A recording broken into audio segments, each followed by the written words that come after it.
హసీనా భవితవ్యం ఏంటి?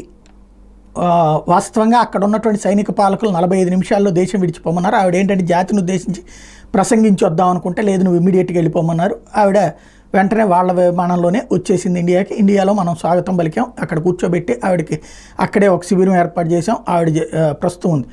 ఆమెకి బ్రిటన్ వెళ్ళాలని ఉంది, ఎందుకంటే ఆమెకి దుబాయి, అరబ్ దేశాల్లో ఆస్తులు ఉన్నాయి, లండన్లో ఆస్తులు ఉన్నాయి. పాకిస్తాను, బంగ్లాదేశు, మాల్దీవులు ఇట్లాంటి చిన్న చితక దేశాలు, శ్రీలంక ఇట్లాంటి చిన్న చితక దేశాల నాయకులందరూ కూడా వాళ్ళ ఆస్తులు లండన్లో కొనుక్కుంటుంటారు, లేదా అరబ్ దేశాల్లో పెట్టుబడులు పెడుతుంటారు. అంటే అక్కడ రాచమర్యాదలు రాకపోవచ్చు, కానీ ఒక విఐపీ లైఫ్ బ్రతకడానికి నో ప్రాబ్లం, వాళ్ళు అక్కడ పౌరసత్వం వచ్చేస్తాయి. బ్రిటన్లో బోల్డ్ అంత ఆస్తులని ఆమె బిడ్డలు చాలామంది అక్కడే ఉన్నారు. ఓ బిడ్డ ఇక్కడ ఉన్నా ఢిల్లీలో, మిగతా వాళ్ళు చాలామంది బంధువులు అందరూ అక్కడే ఉన్నారు.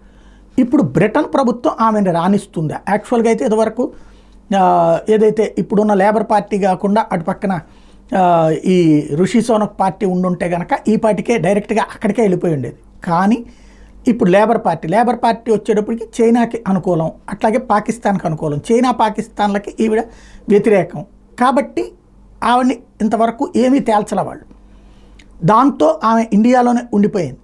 ఇప్పుడు ఆమెని ఇక్కడ మనం అట్టి పెట్టుకోవాలా? ఇప్పటికే మనకు ఒకప్పుడు ఆయన పేరేంటి దలైలామా, లేకపోతే ఒకనాడు కాశ్మీర్ రాజు హరిసింగ్, ఇట్లాంటి వాళ్ళు ఈ దేశంలోకి వచ్చి షెల్టర్ తీసుకున్నారు. అట్లాగా పర్మనెంట్గా ఉంచుకోవడమా లేకపోతే వెళ్ళడమా? ఆవిడకి ఒకవేళ కనుక బ్రిటన్ కనుక ఒప్పుకోబోతే సౌదీ అరేబియాకో దుబాయ్కి వెళ్తుంది, అక్కడ కూడా ఆస్తులు ఉన్నాయి కాబట్టి అది రాబోయే రోజుల్లో జరగబోయే అంశం.